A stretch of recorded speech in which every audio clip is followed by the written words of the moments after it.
IHSG masih bertahan menguat usai menembus level intraday tertinggi baru di 8.088,795.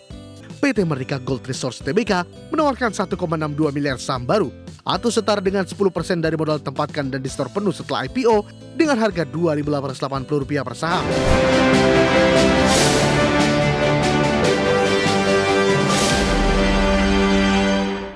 Ketopik pilihan pemirsa di mana indeks harga saham gabungan atau IHSG ditutup menguat di sesi 1 Selasa setelah menyentuh ke level tertinggi di 8.088. IPO PT Merdeka Gold Resources Tbk atau MAS ikut meramaikan perdagangan dengan mencatatkan auto reject atas menguat 25% di debut pertama di Bursa Efek Indonesia. Indeks harga saham gabungan 0,52% di level 8.081,536 di sesi 1 Selasa. IHSG masih bertahan menguat usai menembus level intraday tertinggi baru di 8.088,795. Penguatan laju IHSG ikut diramaikan pencatatan saham baru anak usaha PT Merdeka Copper Gold Tbk atau MDKA yang bergerak di sektor tambang, PT Merdeka Gold Resources Tbk atau emiten dengan kode saham EMAS. Debut pertama di pasar langsung melesat 25% atau menyentuh batas auto reject atas ke harga Rp3.600 per saham dengan nilai kapitalisasi langsung melonjak ke Rp58,25 triliun. Diketahui, PT Merdeka Gold Resources Tbk menawarkan 1,62 miliar saham baru atau setara dengan 10% dari modal tempatkan dan di store penuh setelah IPO dengan harga Rp2.880 per saham dan akan meraup dana Rp4,66 triliun dari total dana IPO jumbo ini. Emas akan menggunakan Rp3,88 triliun untuk membayar utang ke MDKA. IPO emas menjadi IPO dengan raihan nilai terbesar tahun ini dengan melampaui 3 IPO jumbo sebelumnya. Di tahun ini, IPO PT Chandra Dayat Investasi Tbk Rp2,37 triliun, IPO PT Bangun Kosambi Sukses Tbk Rp2,3 triliun dan IPO PT UP Indo Jelly Gum Tbk Rp2 triliun. Senior Market Kartis Birai Akses Sekuritas Navanaji Gusta mengatakan, IPO emiten tambang emas PT Merdeka Gold Resources Tbk menjadi momentum penting dan berpotensi meningkatkan market cap di Bursa Efek Indonesia. IPO jumbo juga diharapkan dapat membuat partisipasi investor dalam kegiatan IPO bertambah. Selain itu, pencatatan saham emas diperkirakan dapat membuka keran IPO bernilai jumbo lainnya. Berbagai sumber, IDX Channel.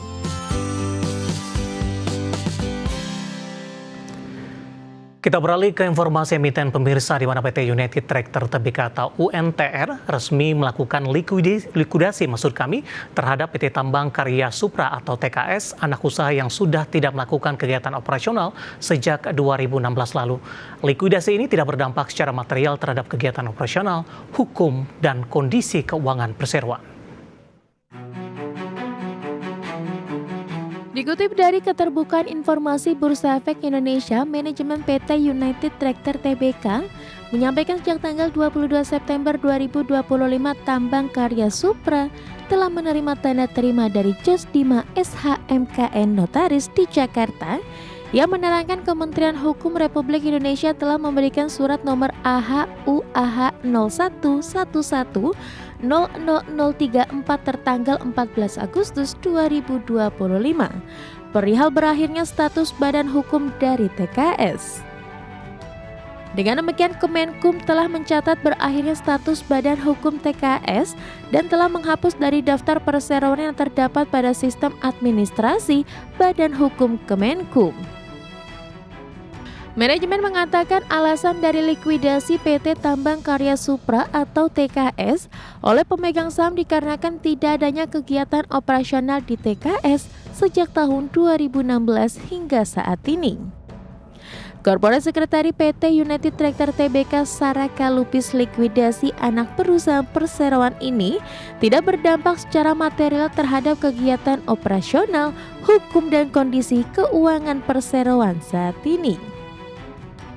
Selain itu, likuidasi anak perusahaan perseroan bukan merupakan transaksi material atau transaksi afiliasi sebagaimana dimaksud dalam Peraturan Otoritas Jasa Keuangan Nomor 17/POJK 04 tahun 2020 tentang transaksi material dan perubahan kegiatan usaha, dan Peraturan Otoritas Jasa Keuangan Nomor 42/POJK 04 tahun 2020 tentang transaksi afiliasi dan transaksi benturan kepentingan. Berbagai sumber, IDX Channel. Ya, di tengah sentimen fundamental yang berkembang di sepanjang perdagangan hari ini secara teknikal, terutama memasuki perdagangan di sesi kedua hingga beberapa menit jelang penutupan, saham UNTR berbalik arah menguat signifikan pemirsa. Langsung saja kita ke grafis yang pertama, kita akan coba lihat pergerakan saham UNTR di sepanjang perdagangan hari ini. Dibuka di sesi pertama pada pagi tadi di zona hijau di level 26.850, kemudian 30 menit pasca pembukaan pemirsa, saham UNTR berbalik arah ke zona merah dan mengalami tekanan yang cukup dalam di 26.675. Namun 10.30 mencoba untuk bangkit kembali ke level 26.975 pada penutupan sesi pertama siang tadi. Penguatan lebih ke arah terbatas dan begitu juga dengan pembukaan sesi kedua. Namun tepat pada pukul 14 atau jam 2 siang tadi, UNTR secara teknikal berbalik arah menguat. Saya akan sampaikan update-nya saat ini. UNTR menguat di 1,59% di 27.175 rupiah ini. Hampir mendekati ke level intraday tertinggi yang pernah dicatatkan oleh UNTR paling tidak secara year to date. Kita beralih ke grafis selanjutnya, pergerakan saham UNTR dalam 6 bulan terakhir pemirsa. Di perdagangan 25 Februari, saham UNTR masih diperdagangkan di 23 ribuan. Maret April ini mengalami tekanan yang cukup dalam ke 20.100 ketika trading halt terjadi. Mei mencoba bangkit ke 22.700. Juni dan Juli kembali tertekan ke 21.475. Agustus September di perdagangan hari ini, saham UNTR kembali melaju kencang 27.200. Intraday di sesi kedua tertinggi di 27.250, hampir mendekati ke level intraday tertinggi paling tidak dalam 1 tahun terakhir ataupun juga secara year to date. Dari sisi valuasi pemirsa, kita akan coba lihat posisi dari price earning ratio-nya. Ke grafis selanjutnya di 6,14 kali, PSR-nya di 0,73 kali, PBV-nya di 1,04 kali, sementara PCFR di 4,39 kali pemirsa. Ya, updatean secara fundamental, teknikal dan juga dari sisi valuasi, dan semoga bisa menjadi salah satu referensi untuk Anda.